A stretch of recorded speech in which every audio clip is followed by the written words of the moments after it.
Hindi nangyari yung sinasabi ni Kiko Pangilinan na magiging SB13 sila. Palpak po ang mga plano nila at hindi po nangyari na nagiging SB13 ang minority. Kaya ayon nga ni Senate President Alan Peter Cayetano, walang nagkaunsihan sa majority 13. Wala po talagang umalis o lumipat doon sa minority. Kaya yung SB30 na sinasabi ni Kiko kapon sa interview niya kay Karen, hindi po nagkatotoo. Diba? Nabibigo po yung gustong mangyari ni Kiko Pangilinan na magiging SB13 sila. Solido po ang majority 13. Yung sinasabi nila na solido sila ng minority 11, mas solido po ang majority 13. At sabi nga ni Senador Marcolita, gusto na nilang buksan yung Blue Ribbon Committee. Gusto na nilang buksan. Maganda yan para magkaalaman na. Para malalaman na ang totoo o sino-sino yung napadalhan ng malita. Kung sino-sino yung nagbubulsa ng pera ng bayan.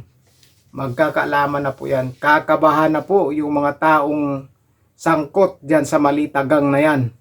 Dahil kapag humarap na yung X-18 Marines, sigurado sasabihin nila lahat yan at maganda yan, mapapanood at mapapakinggan sa buong bansa dahil naka-live yan. Malalaman na po natin ang lahat kung sino yung mastermind dyan at kung sino-sino talaga yung nakatanggap ng malita. Ayon nga ni Atty. Baligod, si Laila de Lima ay 7 ang nakakita sa kanya at 4 naman ang nakakita kay Father Flavie Villanueva na tumanggap sila ng pera. Sigurado lalabas yan sa Blue Ribbon Committee investigation kapag humarap na yung mga ex-marines yan. Sigurado maraming mabubuking dito. Kaya yung SB30 na sinasabi ni Kiko hindi nagtagumpay, kaya tuloy ang Blue Ribbon Committee dyan sa flood control. Ito tuloy po nila. Kasi kapag sila ang naging majority, yung 11 na yan, sigurado yung flood control, wala na yan. Ibabao na yan sa limot. Ibabao na yan. At yung X-18 Marines, hindi nila ipapatawag yan.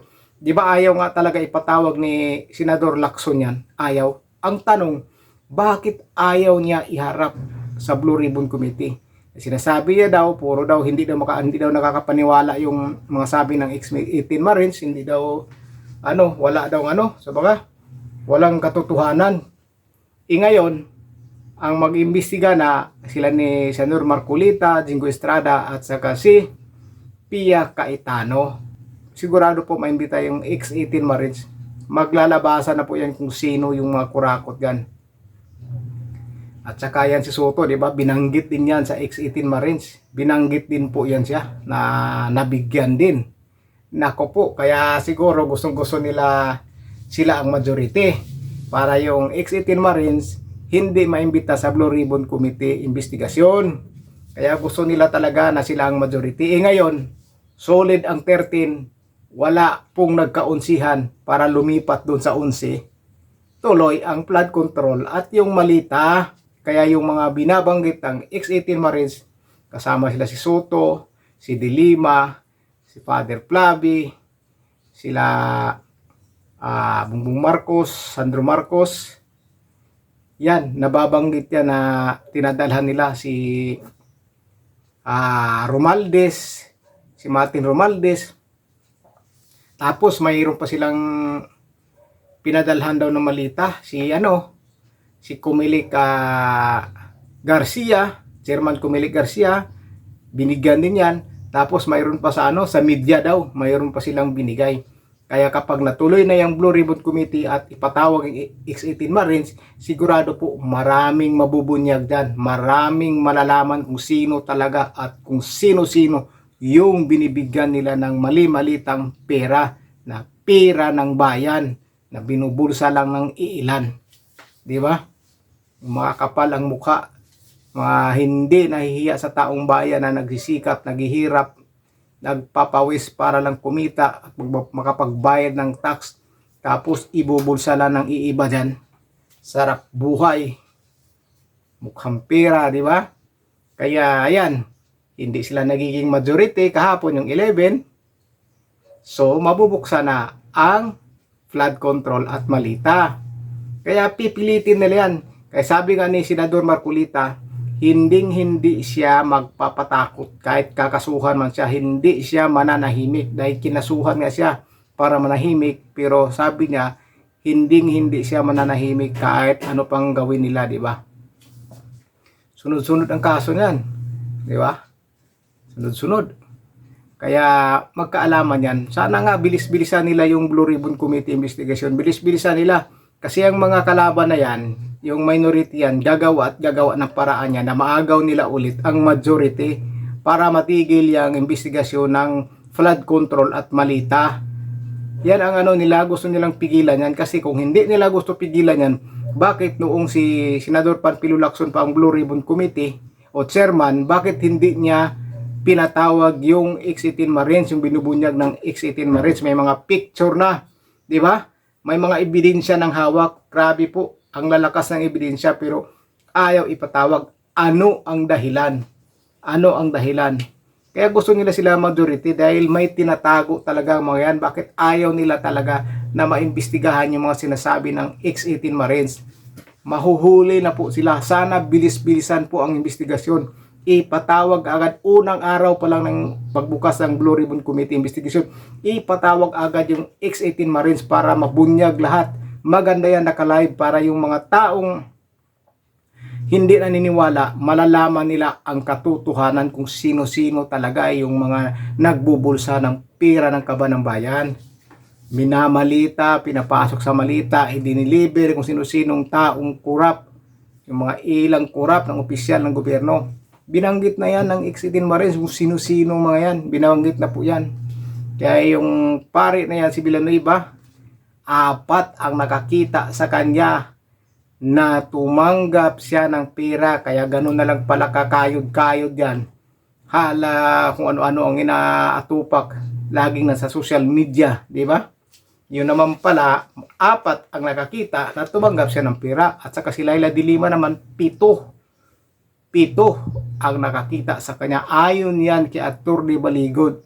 Yan po ang mga salaysay ng mga X-18 Marines na mga nautusan mag-deliver ng pera sa ilang opisyal ng gobyerno. Kasama na si Dilima at saka yung paring maingay sa social media. Diba? Yung magbibenta ng tingi-tingi, okay lang sa kanya. Diba? Huli yan sila, huli. Kaya pilit talaga nilang hindi nila naagaw kahapon. Hindi nangyari yung sinasabi ni Kiko na SB13. Dahil ang totoong 13 ay yung majority. Hanggang SB11 lang po sila.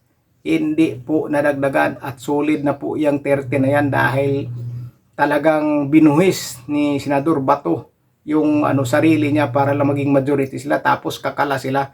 Kaya sabi nga ni Senador Marcolita, hudas pa sa lahat ng mga hudas kapag may lumipat pa ng mga kasamahan nila doon sa minority.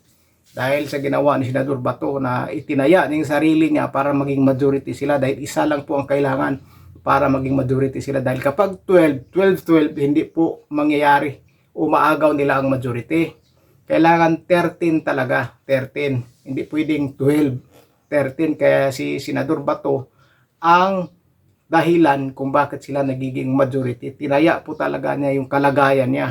Kaya sabi nga ni Marcolita ulit na hindi pwedeng may kumalas dahil ang kumalas mas hudas pa sa lahat ng mga hudas kapag may kumalas pa sa kasamahan nila at lumipat doon sa minority. O di kahapon, bigo si Kiko. Bigo talaga si Kiko, yung SB13 niya. Hindi nangyari. Hanggang panaginip na lang. Kaya sana po, maumpisa na kaagad ang Blue Ribbon Committee at may patawag ang X-18 Marines at may madagdag pa po daw yan galing sa Mindanao. Nag-ano lang po ng pamasahe ayon kay Atty. Baligod. Sana umpisa na agad at magkaalaman na at malaman ng taong bayan kung sino ang totoong manduruga o magnanakaw Kung sino-sinong nagbubulsa talaga ng pera ng kaban ng bayan na ipinapasok sa malita, ipinapasok sa expandable bag. Yung natanggap ni Dilima daw, ano yun, sobre na expandable bag daw yun na nagkakalaman ng 5 to 10 million pesos. Yung kay Dilima ayon ng X18 Marisa, napanood ko yung live nila. Yun daw. Kay Garcia, dineliver naman daw sa sa parking lot, dineliver. Kaya sasabihin nila lahat yan. May mga ebidensya po sila, may mga ebidensya. Maganda nga kung makuha nila yung CCTV. Halimbawa, may mga lugar talaga din na may CCTV, gaya ng parking lot na yan, kung anong mall ba yan. Sigurado may CCTV yan, makikita doon kung talagang napadalhan nila ng pera o nabigyan nila ng pera si Garcia, dahil ang sabi ng X18 Marine, si Garcia mismo ang pumunta doon at kumuha mag-isa lang, walang kasama. O, di ba? Sana umpisa na para malaman natin kung sinong totoong mga magnanakaw sa bansa natin.